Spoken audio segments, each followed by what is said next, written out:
আজকে তোমাদেরকে করে দেখাবো সরষের ফুলের পকোড়া। তো তার জন্য আমরা সরষের ফুল নিয়ে চলে এসেছি বাজার থেকে, আমাদের গাছের না বাজারে। বাড়িতে আগে ছোটোবেলাতে বাবা লাগাতো, তখন করতাম। তো এখানে বাড়িতে জমিতে তো নেই, বাজার থেকে নিয়ে এসেছি। তো ওর মধ্যে একটা আলু সেদ্ধ দিয়ে দিলাম, আর দিয়ে দিলাম পেঁয়াজ কুচি, রসুন কুচি, লঙ্কা কুচি, স্বাদ মতো লবণ দিলাম। তার সাথে আমরা কিছুটা দিয়ে দেবো গুঁড়ো মশলা, দিয়ে দিলাম জিরে গুঁড়ো, আর দিলাম হলুদ গুঁড়ো, কাশ্মীরি লঙ্কার গুঁড়ো, সুজি, তার সাথে বেসন, আর দিয়েছি জোয়ান, আর তার সাথে দিয়েছি কর্নফ্লাওয়ার। দিয়ে এটাকে ভালো মতো করে আমরা চটকে মেখে নেব। চটকে মেখে নিয়ে এটাকে আমরা রেখে দেবো 10 মিনিটের জন্য ম্যারিনেট করে। তো এটাকে মাখাটাই হচ্ছে মেন। ঠিকঠাক যদি মাখা না হয় তাহলে পকোড়াটা কিন্তু খেতে ভালো লাগবে না। তো আমরা সুন্দর করে ভালো করে চটকে চটকে মেখে নেব। যেহেতু আমার এক হাতে ক্যামেরা ধরা আছে, হয়তো একটু অসুবিধা হচ্ছে, তবু করছি।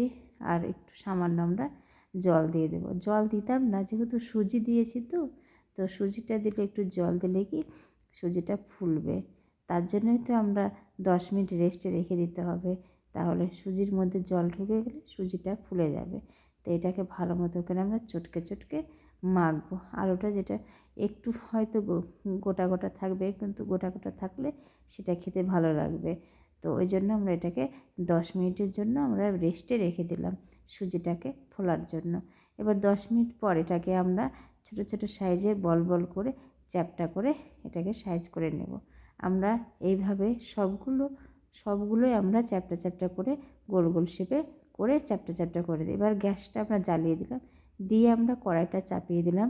তো কড়াইটা দেওয়ার পর কড়াইটা গরম হয়ে গেছে। এবার দিয়ে দিলাম আমরা সরিষার তেল। তোমরা সরিষার তেলেও করতে পারো, এমনকি সাদা তেলেও করতে পারো। তো আমি সরিষার তেলেই করেছি। দিয়ে এবার তেলটাকে একটু নাড়াচাড়া করে দিলাম, চারিদিকে একটু ছড়িয়ে দিলাম। তেলটা গরম হয়ে গেছে। এবার আমরা যে বড় শেপে চ্যাপ্টা চ্যাপ্টা শেপে করে রেখেছি, সেটাকে আমরা কম আঁচ করে এটাকে লাল লাল করে এপিঠ ওপিঠ ভেজে নেব সুন্দর করে। তো আমাদের লাল লাল করে ভেজে নেওয়া হয়ে গেছে।